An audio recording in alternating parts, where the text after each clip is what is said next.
The screen lit up with a text that sliced deeper than any blade. Don't ever contact us again. We consider you a stranger now. Seconds later, my sister hearted it. For a moment, I just stared. No tears. No shaking hands. Just a hollow calm that felt almost freeing. Then, I typed one word. Approved. Before we begin, drop a comment and tell us where are you from and from which city you're watching our videos. And after watching the whole video, don't forget to tell us what would you do in this situation? Be honest, tell me in the comments below. We read every comment. Let's begin. 10 minutes later, the lights in their perfect suburban mansion went out. All of them. The same house where I once slept in the attic because my room was needed for storage. The same house where my mom told me, "You'll never make it without us, Haley." I stood by my apartment window, city lights flickering across my reflection. My phone started buzzing. Mom. Then Dad. Then Samantha. Over and over. For years, they ignored my calls. Now, they couldn't stop making them. The irony? Priceless. I didn't answer. I just watched the little green light flash with every desperate attempt, every second of panic I'd earned them. Then came the final call from Dad.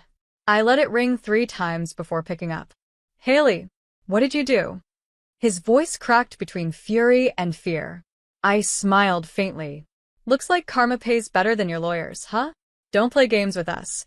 Our power just went out." "Oh, so now you need me to fix something again? Cute." He cursed under his breath, but I didn't flinch. "Haley," he said lower now, "don't forget who raised you." I let out a soft laugh. "You mean who disowned me? Don't worry, I've got the text to remind me." Then I ended the call. The silence afterward wasn't empty. It was electric. Because for the first time in my life, I wasn't their disappointment. I was the storm they created. And that night, as the rain started pounding against the glass, I whispered to myself, "You wanted a stranger? You got one." By sunrise, my phone looked like a crime scene. 27 missed calls, 8 voicemails, and a few messages that bounced between begging and blaming. "Mom, please call me back.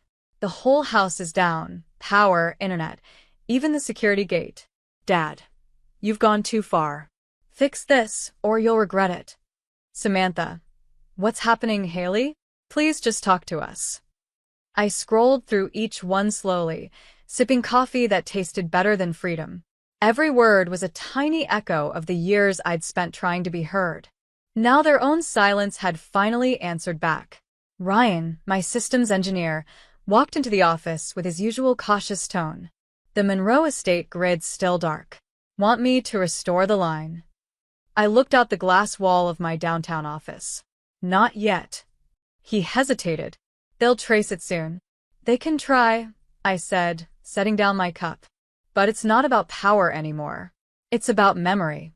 2 years earlier, I was the invisible daughter who begged for help when Dad's company fired me for optics. They told investors the company was a family operation, then told me I wasn't family. They took my patents, my research, and my name off every report I wrote. I built Helix grid systems out of that humiliation. Quietly, legally, efficiently. The very same smart energy network that powered half of their estate was now under my company's management contract, signed by them, never noticing the owner's name behind the shell. I hadn't planned revenge back then. I just wanted independence. But power, real power, changes how you define justice. Ryan cleared his throat. "Their lawyer called the customer hotline 3 times this morning. They're losing it." "Tell them the issue is being investigated," I said. He nodded, but his eyes lingered on me. "Haley, you look like someone who's been waiting years for this." "I have." Outside, the city shimmered under a cold winter sun. Across the skyline, their glass tower, Monroe Realty, stood like a monument of everything they stole from me. And now, for the first time, cracks were starting to show. A news alert popped up on my screen. Monroe Realty faces data breach investigation. I hadn't lifted a finger. Life was doing its own balancing act. My phone buzzed again, Mom. I almost ignored it, but something inside me wanted to hear what desperation sounded like from her. "Haley," she whispered, I told you not to call. I'm sorry, sweetheart, she said quickly. I don't know what's going on. Your father's furious, but please, just help us. The house is freezing. I leaned back in my chair. When I was living in that old studio with a broken heater, you told me to toughen up. Remember that? I didn't mean. You did. I cut her off, my tone calm, measured. And now you get to feel what that means. She sobbed softly before hanging up. For a moment, the satisfaction stung more than it soothed. I'd waited so long for this, but it didn't taste like victory. It tasted like closure halfway gone bad. Later that afternoon, Ryan returned. Grid reports complete. If you approve, we can restore their connection within the hour. I stared at the file. One click. That's all it would take to end the blackout. Wait, I said. Send a notice to all clients explaining the brief outage was part of system recalibration. Include Monroe Realty in the batch. He raised an eyebrow. So you'll turn it back on? Eventually. But I want them to sweat a little longer. He nodded slowly. You're ruthless. No, I said quietly. I'm remembered. By evening, I drove out toward the coast, the same route I used to take when I wanted to escape the noise of that house. Back then, I'd sit on the cliffs and watch the city lights shimmer like unreachable stars. Tonight, those lights looked closer, mine almost. My phone buzzed again. This time, a video call. Samantha. I answered. Her face was pale, makeup streaked, eyes red. Mom's panicking. Dad's yelling at everyone. They're saying you did this, Haley. Tell me they're wrong. I said nothing for a moment, just watched her eyes dart with fear. They treated you horribly, I know, she said. But destroying everything won't fix it. I smiled sadly. You think this is destruction? It's education. Please, she whispered. You're not them. Don't become them. That hit harder than I expected. I ended the call, turned off the ignition, and just sat there. The ocean wind cut through the open window, cold and clean. Maybe Samantha was right. Maybe revenge wasn't about breaking others. It was about finally letting yourself stop breaking. But I wasn't done yet. Not until they understood what losing someone truly felt like. The next morning, I scheduled a meeting with their board of directors, under my alias, the same one who'd been slowly buying shares from their panicked investors all week. By Friday, the Monroe name wouldn't be on that tower anymore. I glanced at my reflection in the dark glass of my office window. The girl who once begged for her parents' love was gone. The woman staring back, steady, unflinching, had built her own empire out of rejection. I picked up my phone, typed one more message, and hit send. To Mom, Dad, Samantha. You taught me that blood doesn't guarantee loyalty. I finally learned the lesson. Enjoy the silence while it lasts. Then I turned off my phone. The world outside kept spinning, their mansion still dark on the horizon.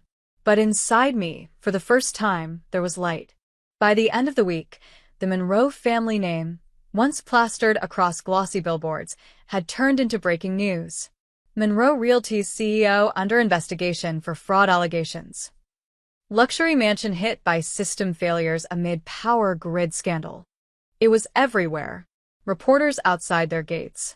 Paparazzi flashing through the rain. The family that once looked down on everyone else was now drowning in their own arrogance. I didn't lift a finger to spread it. Truth just traveled faster when arrogance fell. From my office window, I watched the downpour blur the skyline. The same rain that once soaked me as I waited outside that mansion door years ago, suitcase in hand, hearing my mother say, "We can't keep rescuing your failures." They shut the door that night. I learned to build my own. Ryan stepped in, breaking my thoughts. We've officially acquired 36% of Monroe Realty's shares under Helix Holdings. I turned toward him, the corner of my mouth curving. That means we're the largest shareholder. He nodded. Board meetings tomorrow. They'll be desperate for answers. Good, I said. Let them hear mine. I walked toward the glass wall, watching lightning split the sky. My reflection was sharp, tailored blazer, calm eyes, steady breath. That's what power looked like when it wasn't given, it was earned. The next morning, The boardroom smelled like tension and stale coffee. The remaining Monroe executives whispered to one another until I entered. None of them knew me yet, not the real me. "Who's this?" one man muttered. "Haley Sinclair," Ryan introduced. "Representative of Helix Holdings." I smiled politely. "Pleasure." When the meeting started, the room buzzed with panic, financial losses, frozen assets, and reputational collapse. They needed someone to buy them out before the company sank completely. That's when I slid the folder across the table. Inside, an offer. Not from a rival. From their daughter. Their stunned faces were worth every sleepless night I'd spent rebuilding myself from nothing. "You," my father finally said, his voice gravel and disbelief. "Hello, Dad," I said evenly. "It's been a while." He stood up, anger rising. "You're behind this. You're the reason." "I'm the reason you're still breathing in a house with running water," I interrupted calmly. "You should thank me." Mom's voice broke in. "Haley, please, we didn't know you'd." "You knew exactly what you did," I said.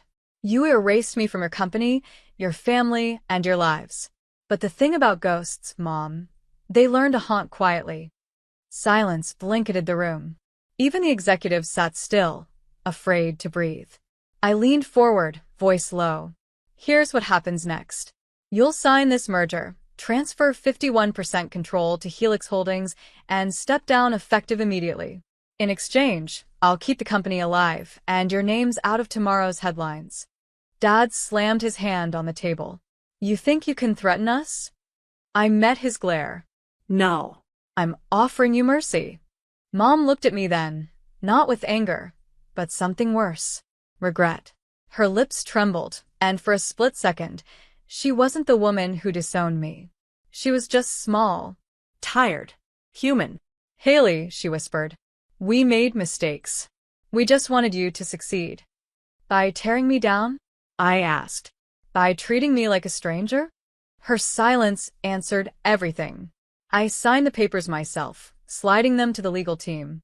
"This meeting's over." As I walked out, I caught Samantha's eyes. She'd been standing in the corner, watching. Her face was pale, but not hateful.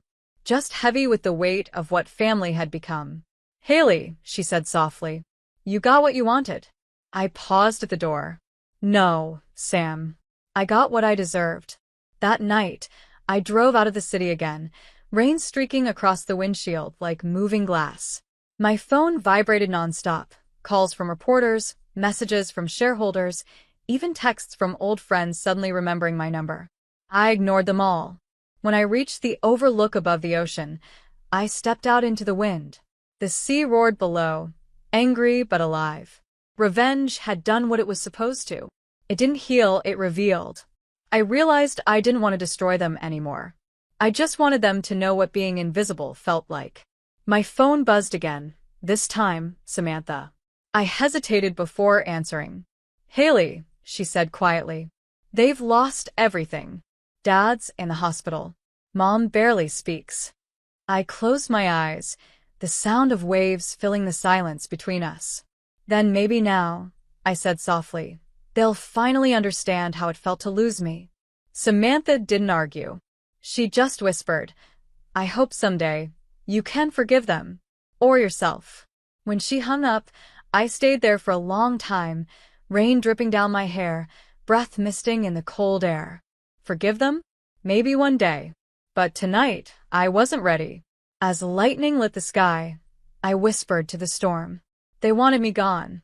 I became the storm instead. And for the first time in years, I didn't feel like the outsider.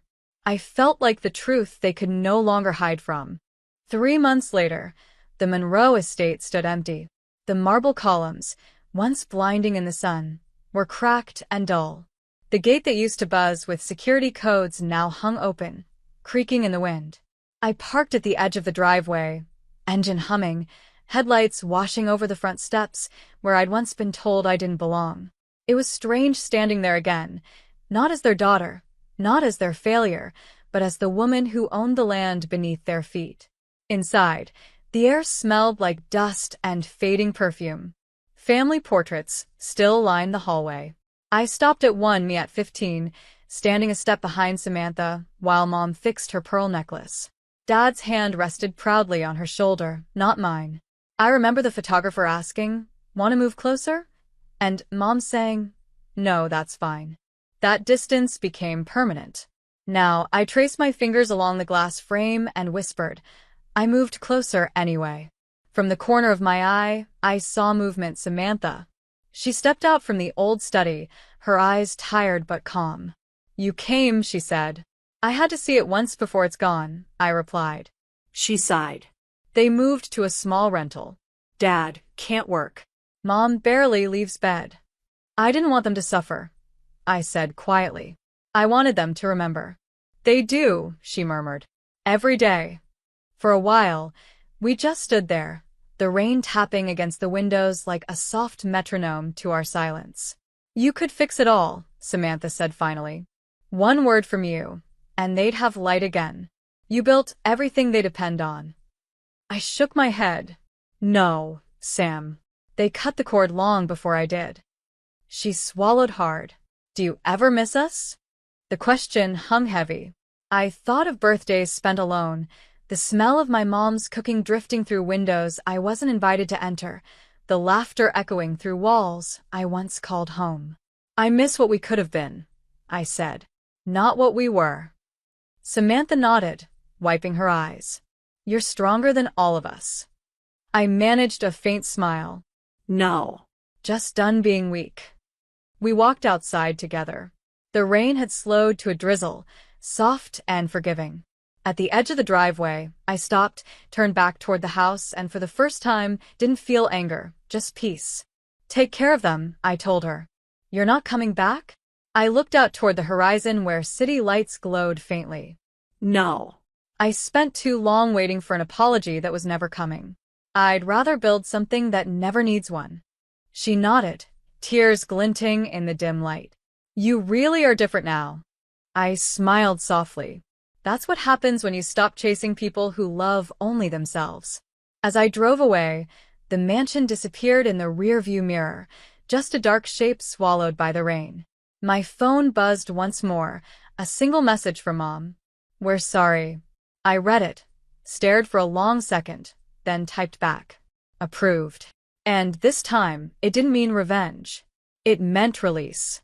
Because forgiveness isn't about letting them back in, it's about letting yourself walk out without looking back. The storm outside faded, the city lights reflected in my windshield, and for the first time in years, I felt something pure. Freedom.